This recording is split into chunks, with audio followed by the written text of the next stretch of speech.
Assalamualaikum warahmatullahi wabarakatuh. Selamat datang di perkuliahan mata kuliah Birokrasi Pemerintahan. Sekarang kita masuk pada topik ketiga ya, pertemuan ketiga, topik kedua.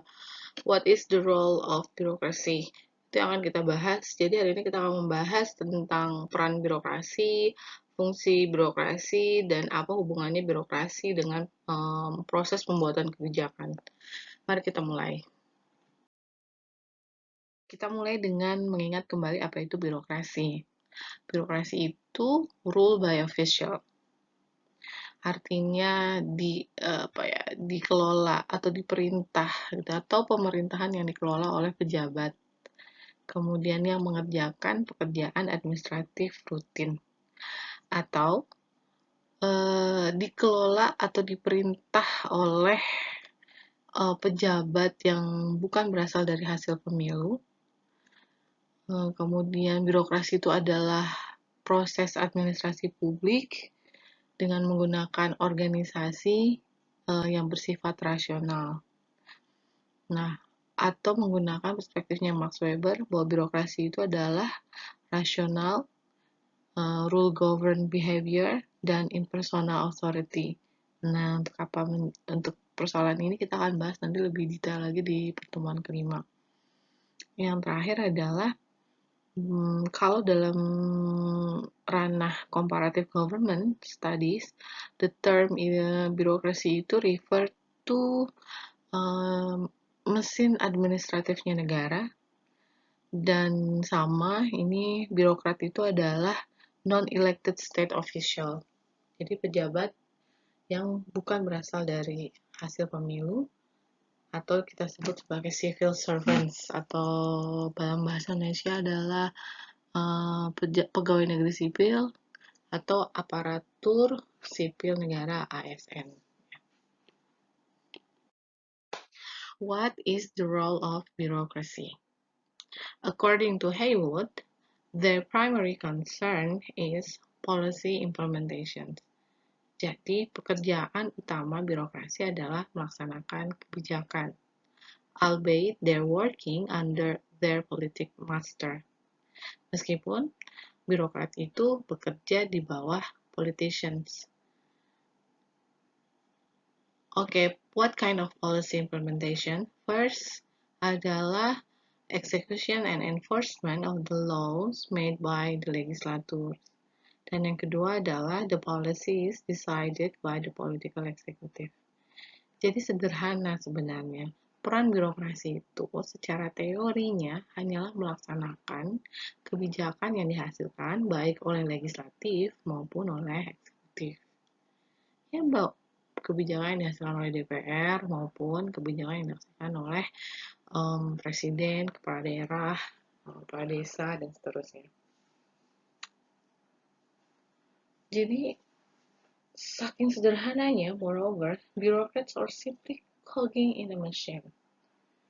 Jadi dia bilang, seperti layaknya sebuah mesin. Karena administrasi itu bekerja, itu berada pada hierarki yang sangat jelas dan aturan yang sangat jelas.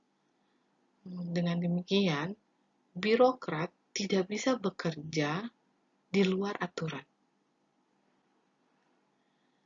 Birokrasi itu bekerja harus sesuai dengan aturan, dia tidak bisa berimprovisasi yang keluar dari atau yang belum diatur. Makanya birokrasi itu dikatakan di sini lama-lama tuh birokrat itu akan terjebak dan akan menjadi, kata Weber, specialist without spirits. Jadi dia akan semakin ahli dalam pekerjaannya tapi tidak ada jiwanya, sensualist without heart. Karena seperti mesin saja. Misalkan contohnya dinas perizinan, pekerjaannya hanya mengeluarkan izin usaha aja, misalkan demikian. Dia tidak bisa berimprovisasi, misalnya keluar dari aturannya. Atau contohnya dinas sosial, bagian pendataan warga miskin. Dia tidak bisa berimprovisasi tentang pengertian warga miskin itu seperti apa. Yang namanya warga miskin adalah sesuai dengan aturan yang telah ditetapkan oleh eksekutif dan oleh legislatif. Sebagai birokrat, dia tidak bisa berimprovisasi, misalnya menambahkan atau mengurangi indikator warga miskin.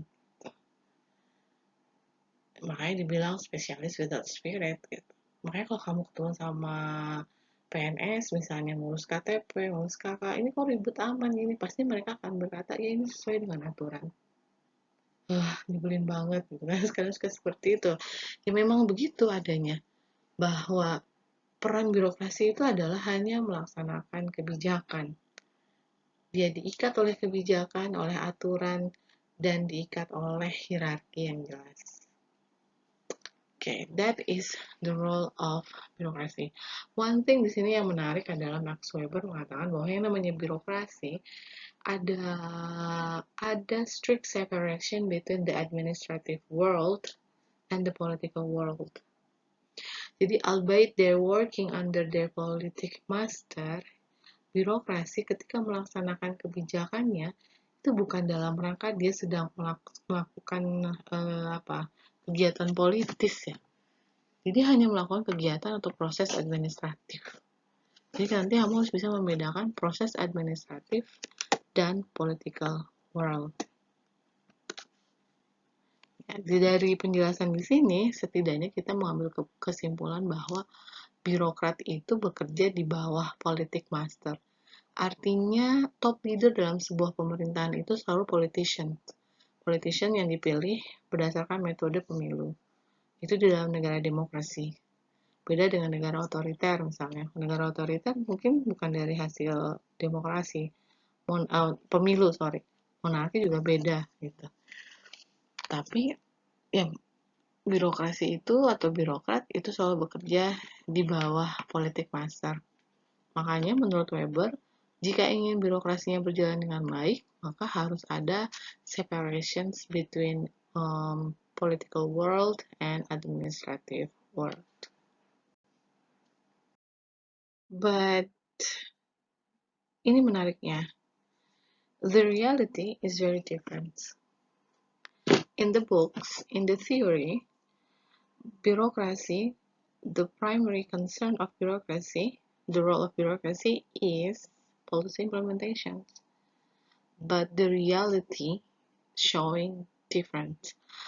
Despite their formal subordination and impartiality, bureaucrats exert considerable influence on the policy process. Pada kenyataannya, birokrat itu sangat berpengaruh dalam proses pembuatan kebijakan. Artinya, birokrasi itu tidak hanya bergerak pada pelaksanaan kebijakan saja, bahkan birokrat itu sudah sangat berpengaruh dalam proses pembuatan kebijakan. Sehingga kenyataan di lapangan ini membuat Haywood merumuskan fungsi yang dimiliki oleh birokrasi. Ada 4 fungsi yang menurut Haywood dimiliki oleh birokrasi di dunia dimanapun ya. 1 adalah carrying out administrations. This is the real bureaucracy-nya, bahwa the real function-nya, bahwa carrying out administration sesuai banget dengan peran birokrasi. Ya, bagaimana menjalankan proses administrasi itu adalah bicara tentang implementations policy. Nah, yang kedua, ini yang anomali-anomali yang ditemukan, bahwa ternyata birokrasi dimanapun di dunia ini, menurut Haywood, memiliki fungsi offering policy advice. Jadi menawarkan konsultan ya, semacam pemberi penasehat gitu, memberikan saran dalam pembuatan kebijakan. Jadi gini, pembuatan kebijakan itu bukan tugas birokrat. Membuat kebijakan itu adalah tugas eksekutif dan legislatif, top leader ya. Who is top leader? Politicians yang terpilih. Ya, elected by elections. Sedangkan proses administrasinya, tata laksananya, itu adalah menjadi tugas birokrasi.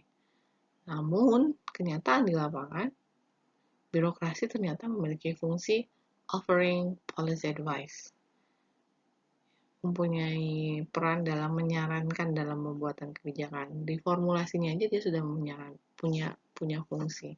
Yang ketiga, articulating dan aggregating interest. Kalau kamu ingat mata kuliah sistem politik Indonesia, sesungguhnya yang memiliki fungsi artikulasi dan agregasi kepentingan itu adalah partai politik dan legislatif. Namun nyatanya, birokrasi juga bisa berfungsi dalam peran ini. Keempat, maintaining political stability. Nah, jadi ternyata birokrasi itu punya fungsi yang penting dalam mempertahankan kestabilan politik. Mari kita bahas satu demi satu. Is the functions of bureaucracy. Satu adalah administrasi. Ini merupakan jantungnya fungsi daripada birokrasi. To implement or execute law and policy. Berarti ini bicara tentang proses administrasi. Jadi kalau bicara implementasi atau execute law and policy, itu bicara tentang proses administrasi publik. Ya, makanya di sini dikatakan oleh Haywood, then the bureaucracy is sometimes referred to as the administrations. Nah, while the political executive is termed the government. Oke, lanjut. Most of the world's civil servants are engaged almost exclusively in administrative responsibility that range from the implementation of welfare, social security programs, regulation of economy, the granting of license, and so on. Jadi fungsi administrasinya, gitu ya, dalam berbagai macam hal, tidak satu bidang, banyak bidang, terspesialisasi. Jadi pekerjaan birokrasi itu semakin negaranya semakin besar, rakyatnya semakin banyak, maka pekerjaannya akan semakin terspesialisasi. Terspesialisasi itu akan semakin detail. Contohnya kayak di Indonesia ada Menteri Pemberdayaan Perempuan dan Anak, ya, ada yang urusannya transportasi, perhubungan, gitu. Sekarang bahkan muncul lagi ekonomi kreatif. Nah, itulah contoh-contoh daripada administrative responsibility that range, ya, banyak sekali gitu. Ini bahas tentang administrasi.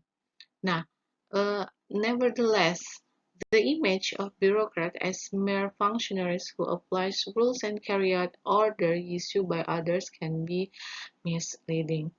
Ya, ini yang kita bahas tadi bahwa banyak orang yang misleading memahami bahwa birokrasi semata-mata hanya berfungsi menjalankan aturan atau melaksanakan perintah saja. Pada kenyataannya di lapangan ternyata civil servants juga memiliki banyak yang memiliki privilege untuk melaksanakan diskresi. Diskresi itu adalah membuat kebijakan sendiri, memutuskan sesuatu gitu, sendiri tanpa harus menunggu perintah dari politik mastersnya. Kemudian yang kedua, the degree of political control exercised over the bureaucracy varies greatly from state to state. Ya, maksudnya begini, nilai kemandirian birokrasi itu berbeda di setiap negara. Negara seperti Amerika, Jepang, misalnya itu menempatkan birokrasi itu sebagai badan yang sangat mandiri gitu. Sedangkan di Cina, artinya mandiri berarti lebih banyak memiliki diskresinya dalam menjalankan pelaksanaan kebijakan. Tapi kalau di Cina itu sangat otoriter sehingga birokrat itu betul-betul taat dan patuh dan tunduk terhadap dari pimpinannya, presidennya. Yang ketiga, in their capacity as policy advisor, senior civil servant at least can shape the policies. Nah, ini yang dibilang bahwa tadi kita bahas tentang peran birokrasi, tidak hanya sebagai pure di dalam menjalankan pelaksanaan kebijakan, bahkan dalam proses pembuatan kebijakannya saja bisa berpengaruh, bahkan membentuk cara pandang, cara berpikir politik masternya, top leadernya. Nah, ini biasa dilakukan oleh posisi pejabat sipil ya, negeri sipil yang posisinya udah sangat senior gitu ya, dan udah di atas gitu. Oke, next. Selanjutnya adalah policy advice. Policy advice, nah, secara teori sesungguhnya ada separations yang sangat ketat antara politik dan birokrasi. Seharusnya demikian. Karena kebijakan itu dibuat oleh politicians, ya. Tapi pada kenyataannya birokrasi itu mampu menawarkan saran, ya, menawarkan saran dalam proses pembuatan kebijakan yang dilakukan oleh politicians. Pertanyaannya, mengapa birokrat memiliki kemampuan untuk mempengaruhi politik masternya atau top leadernya, politicians, dalam membuat kebijakan? Karena kita udah bahas dalam pertemuan pertama, salah satu sumber kekuasaan yang dimiliki oleh birokrat adalah penguasaan akan informasi dan keahlian yang dimiliki oleh birokrat. As you know, to be politicians itu you don't have to be very smart ya untuk menjadi politicians. Yang penting menjadi politician itu adalah memiliki elektabilitas yang tinggi. Tapi untuk menjadi pegawai negeri sipil, kamu harus punya otak, kamu harus punya keahlian. Untuk menjadi PNS itu kan dites, ada persyaratan yang sangat ketat. Nah, inilah kekuasaan birokrat. Kalau tentara kekuasaannya punya senjata, dilatih untuk membunuh. Tapi kalau birokrat, dia punya informasi senjatanya. Ya, birokrasi itu punya sumber informasi.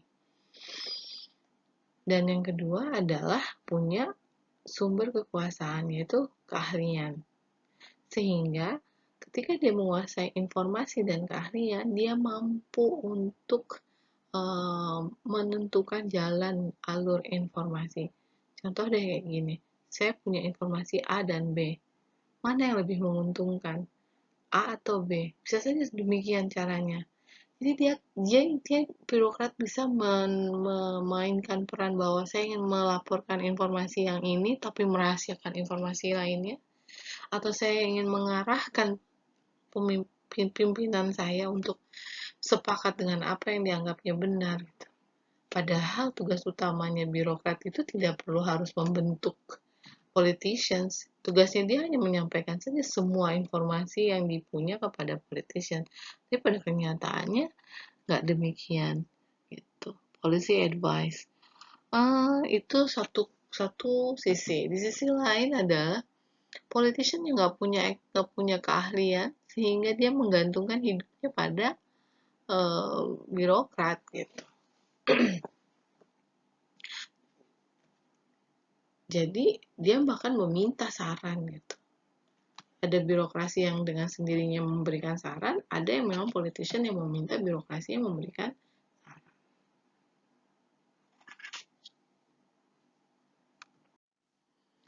Top-level civil servants who have daily contact with politicians are expected to act as policy advisor. Nah, namun yang menjadi policy advisors di kalangan birokrat ini nggak semuanya. Ya, top leader di dalam pemerintahan secara luas itu adalah politician. Middle dan lowernya itu diisi oleh PNS atau oleh birokrat.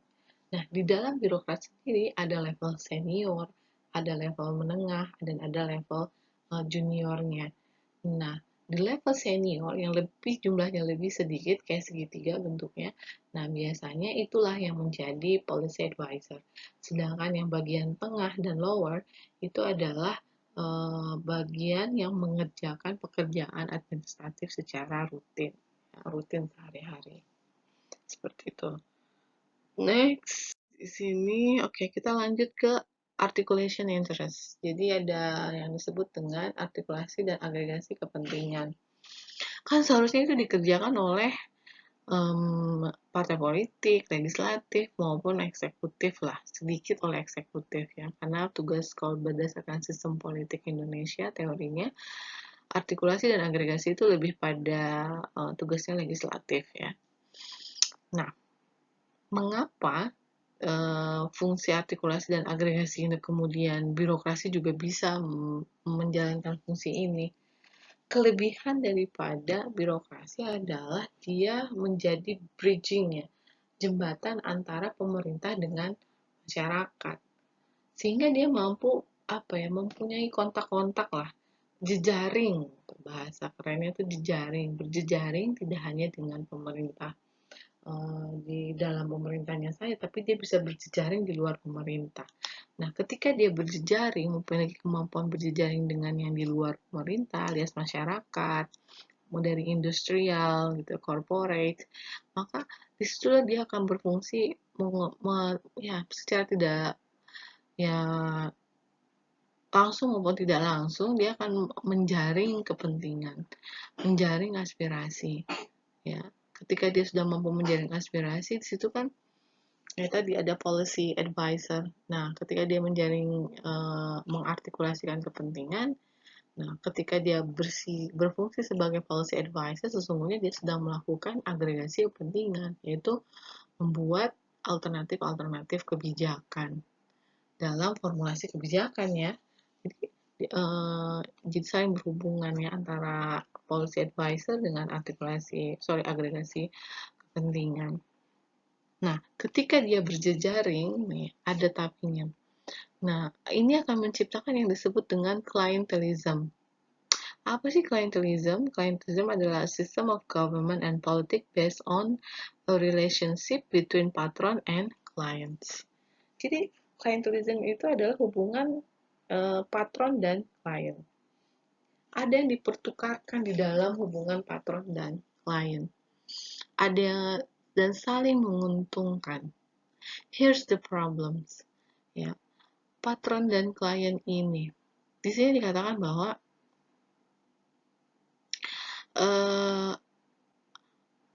bisa jadi hubungan klientelism ini akan menguntungkan bagi pemerintah, tapi bisa juga menjadi hal yang dangerous.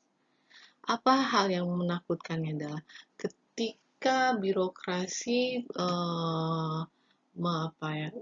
tidak mendapatkan sistem atau tidak memiliki sistem kontrol yang baik, maka klientelism ini akan menciptakan hubungan mutualisme di antara keuntungan birokratnya saja secara pribadi dan keuntungan masyarakat sipil, atau biasanya sih berhubungannya berpatron kliennya dengan dunia bisnis ya.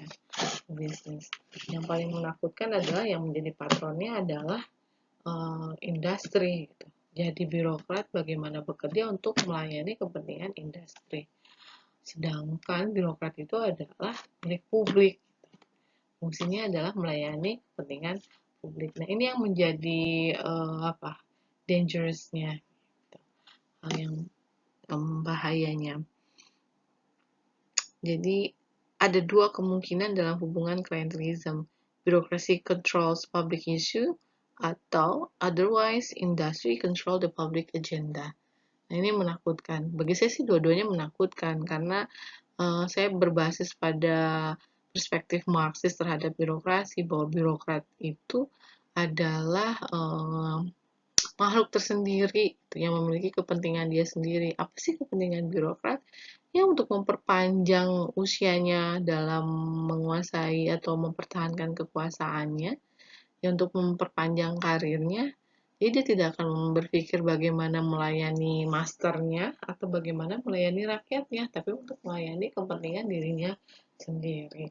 Nah, itu yang menjadi bahayanya. Makanya salah satu yang terjadi itu bisa terciptanya korupsi. Next, political stability. Political stability ini adalah fungsi yang terakhir daripada birokrasi. Stability itu apa sih? Stability itu pasti kaitannya itu dengan sistem politik. Salah satu cara sistem politik untuk bertahan hidup adalah dengan meningkatkan stabilitas politik. Ya, gonjang-ganjingnya itu jangan sampai terjadi. Caranya apa? Ya, birokrasi adalah salah satu option bagi pemimpin untuk mempertahankan kekuasaannya.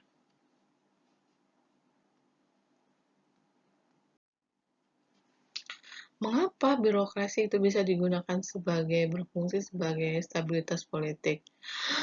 Politician come and go, ya kan?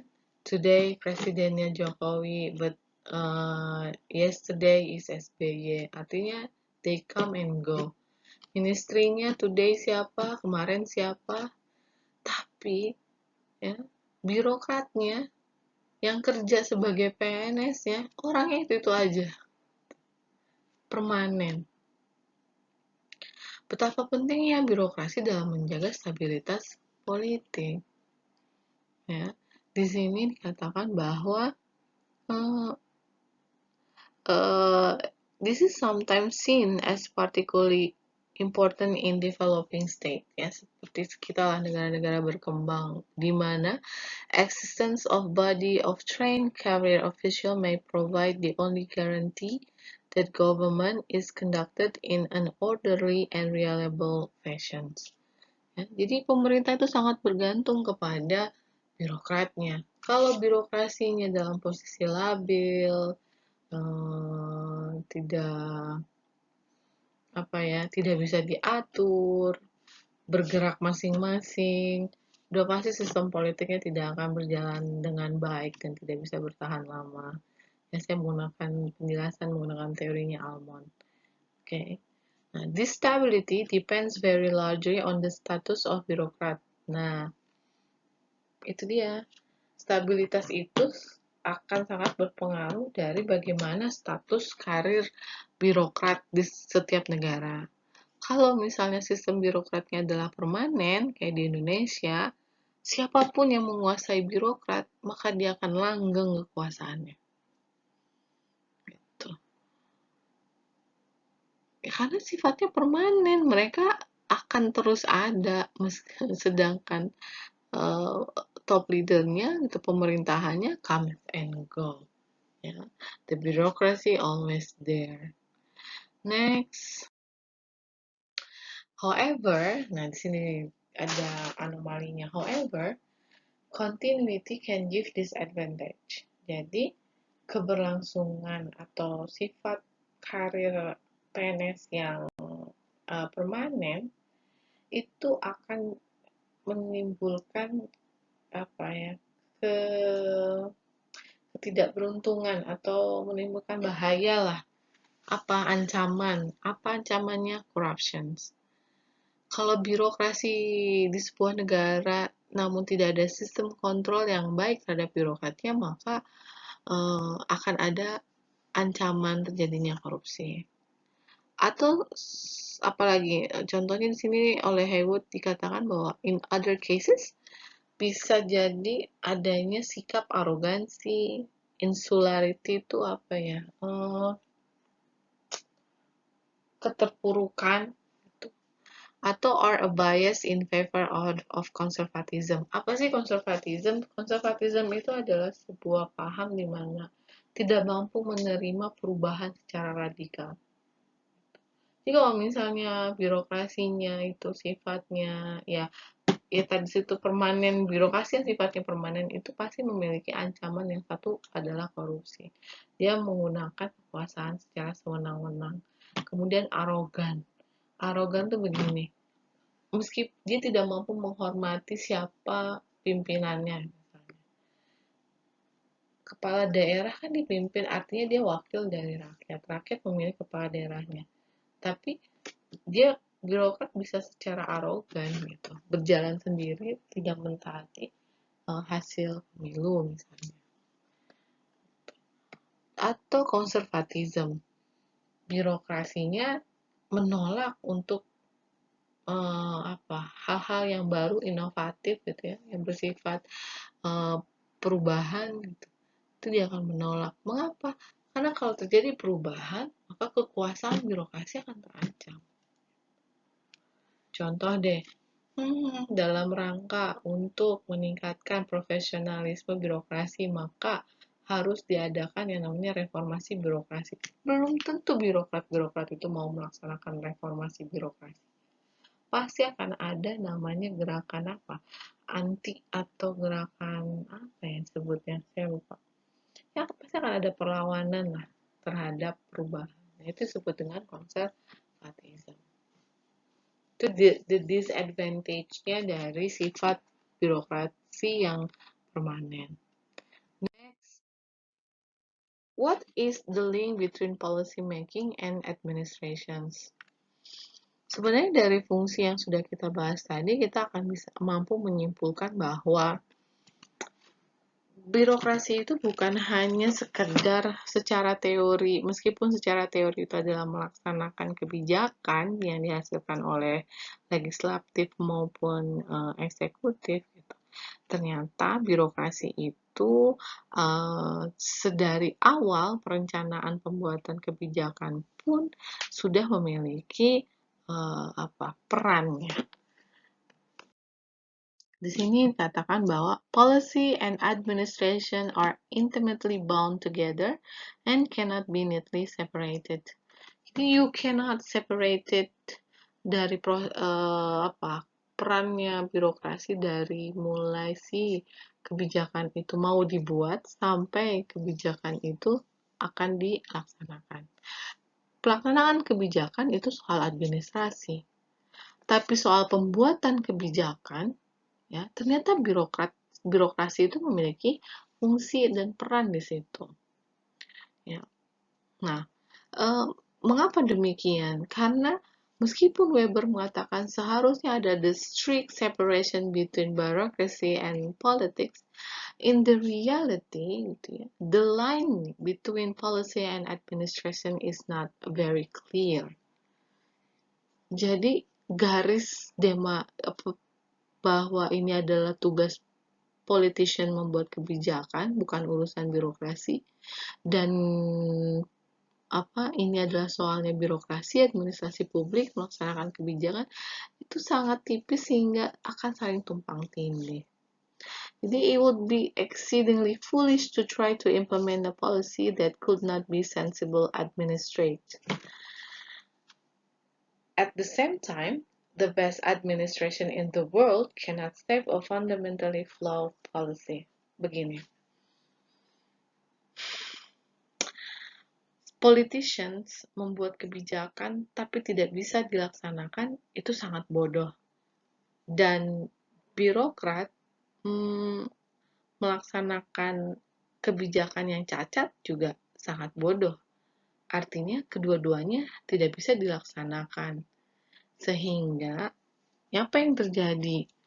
Politicians ketika membuat kebijakan, dia akan pasti bertanya kepada birokratnya, apakah ini memungkinkan atau tidak sebelum kebijakan itu dibuat. Dan birokrat pasti akan menyampaikan sarannya adalah bagaimana membuat kebijakan yang mampu dia laksanakan. Seperti itu. Makanya akibatnya hubungan antara kebijakan dan administrasi itu sangatlah erat, intimate. Karena saling mempengaruhi. The way in which policy is administered might well influence its capacity to achieve its state goals. Jadi kemampuan kebijakan itu mampu diadministrasikan itu sangat berpengaruh nanti terhadap hasilnya. Contoh, bupati bikin kebijakan, tapi ketika dia bikin kebijakan nggak jelas tuh siapa pelaksananya, dinas mana yang menjadi pelaksananya. Jangan-jangan dia bikin kebijakan, tupoksinya adalah dinas kesehatan, tapi dia menyerahkannya kepada misalnya dinas pemberdayaan masyarakat misalnya. Kan menjadi tidak nyambung, kebijakan itu menjadi cacat. Mengapa kebijakan itu menjadi cacat? Bisa jadi bupatinya tidak bertanya kepada birokrasinya, atau dia tidak paham struktur organisasi yang ada di birokrasinya. Ya, jadi antara kebijakan, proses pembuatan kebijakan dan proses administrasi itu sangatlah erat, ya, saling mempengaruhi satu sama lain. Nah, ini adalah contoh yang saya dapatkan dari Kenneth. Di sini diambil dari skenario film lah. Di sini dia bilang, I do feel that there is a real dilemma. Jadi ada dilema di sini yang kata Prime Ministernya di dalam film itu, bahwa dilema bagaimana pemerintah itu membuat kebijakan. Di satu sisi, membuat kebijakan itu adalah tanggung jawab daripada menteri. Dan yang melaksanakan kebijakannya atau proses administrasinya itu adalah menjadi tanggung jawab pegawai negeri atau birokratnya. Tapi dalam kenyataannya, question of administrative politics can cause confusion. Terjadi kebingungan gitu antara pembuatan kebijakan, administrative of policy, dan the policy of administration gitu. Antara kebijakan administrasi dengan administrasi kebijakan. Kalau kebijakan administrasi itu bicara pembuatan kebijakan, tapi kalau administrasi kebijakan itu bicara tentang tata laksananya, ya, implementationnya. Oke, next. Can civil servant ever be politically impartial? Nah, ini yang tadi saya ingin perdebatan tentang Weber kan bilang bahwa birokrasi itu memiliki garis demarkasi yang jelas antara dunia administrasi publik dengan dunia politik. Nah, di sini ada pro dan kontra. Yang pro bahwa memang civil servant itu berbeda dengan dunia politik gitu ya. Alasannya adalah civil servant are as rational actors. As rational actors itu berarti civil servants itu hanya bekerja, bergerak, melaksanakan kebijakan sesuai dengan aturan. Kalau aturannya bilang dilaksanakan, ya harus dilaksanakan. Kalau dalam aturannya tidak boleh dilaksanakan oleh birokrasi, ya tidak akan dilaksanakan seperti itu. Nah, yang kedua, permanence and its implications. Jadi, PNS-nya yang bersifat permanen. Dan yang ketiga adalah ada public service ethos. Ini lebih ke etika. Nah, yang di sini ada pendapat yang tidak sepakat bahwa antara civil servant dan politik itu terpisah. Mengapa? Satu, birokrasi self-interest. Bahwa ternyata birokrasi punya kepentingan dia sendiri. Apa sih kepentingannya? Kepentingannya adalah bagaimana menyelamatkan karirnya, bagaimana meningkatkan karirnya untuk menjadi lebih baik gitu ya, bagaimana mempertahankan kekuasaan yang dia miliki sebagai birokrat. Yang kedua, conservative power block. Nah, conservative power block itu ya tadi seperti tadi yang saya ceritakan, bahwa birokrat karena dia punya kekuasaan, dia menikmati kekuasaan yang dia miliki, dia menikmati keuntungan ketika dia menjabat. Siapa sih yang nggak pengen jadi kepala dinas? Pasti akan semua orang yang mengejar menjadi kepala dinas, dan yang sudah menjadi kepala dinas nggak mau turun jadi anak buah, ya kan? Kalau bisa naik lagi jabatannya menjadi eselon yang lebih tinggi dari kepala dinas. Iya kan? Seperti itu, menjadi sekda misalnya. Nah, ini disebut dengan conservative power block. Artinya dia tidak mau ada perubahan, tidak mau keluar dari comfort zone-nya. Padahal sebagai birokrasi kan yang paling penting adalah public issues, ya kan? Nah, seperti itu. Yang terakhir adalah departmental culture. Seharusnya birokrasi itu adalah bukan impersonal administrative machine, artinya bukan kepentingan pribadinya si birokrat itu gitu. Ya, yang dikedepankan gitu. Seharusnya adalah kepentingan umumnya. Tapi pada kenyataannya selalu muncul departmental culture. Contoh, saya ini humas, sektoral seperti itu. Padahal antara humas dengan yang lainnya itu adalah satu tim dan harus bekerja melaksanakan kebijakan pemerintah demi melayani kebutuhan masyarakat. Seperti itulah, can civil servant ever be politically impartial? Kamu memiliki pendapat yang mana? Yes or no? Nah, terakhir ini adalah stage in policy process.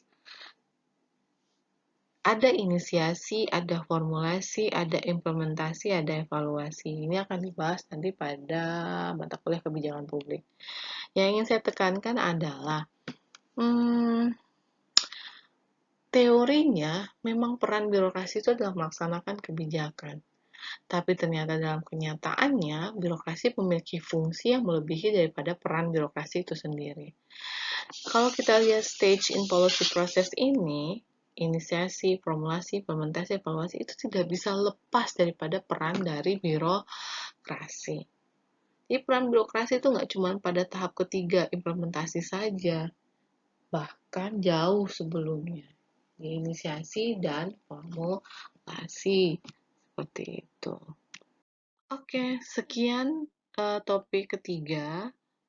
Bila ada pertanyaan, silakan kamu catat dulu pertanyaannya. Kalau ingin didiskusikan, silakan kelasnya mengusulkan adanya pertemuan Google Meet.